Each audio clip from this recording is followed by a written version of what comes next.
Ses rôles dans True Romance, Natural Born Killers ou encore Il faut sauver le soldat Ryan avaient marqué les esprits. Alors qu'il venait d'entrer dans la soixantaine, l'acteur américain Tom Sizemore est décédé ce vendredi 3 mars, date à laquelle le maintien en fonction vitale a pris fin. Après une crise cardiaque, il avait été victime d'une rupture d'anévrisme. Il avait été placé dans le coma et sa famille savait qu'il n'y avait plus d'espoir.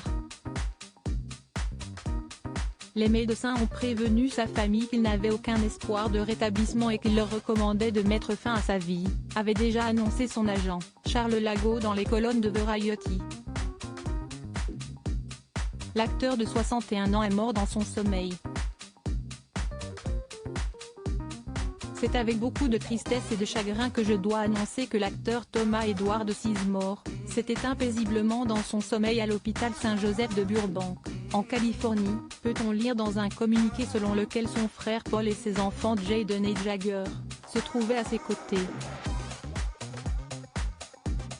Tom était l'un des êtres humains les plus sincères, gentils et généreux que j'ai eu le plaisir de connaître.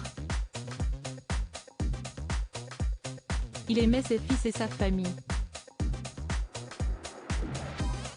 Mon ami Tom Sizemore va beaucoup me manquer, a réagi son agent ce samedi 4 mars dans des propos rapportés par Sky.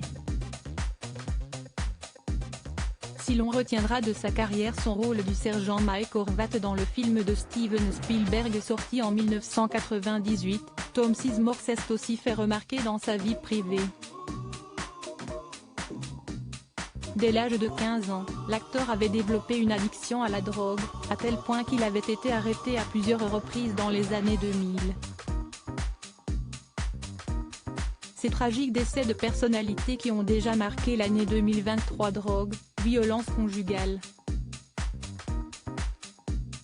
Le triste envers du décor. En 2007, il avait été condamné à 16 mois de prison en raison d'une transgression des conditions de sa mise à l'épreuve.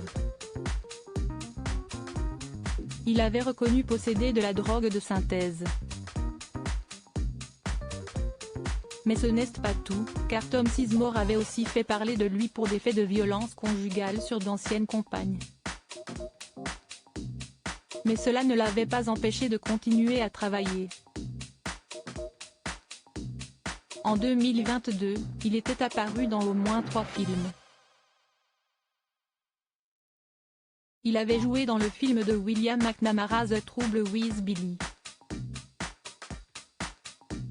Ce long métrage dans lequel il incarne Bob Carter devrait sortir courant 2023. Article écrit en collaboration avec 6 Media Crédit Photo, Pam et Flinney.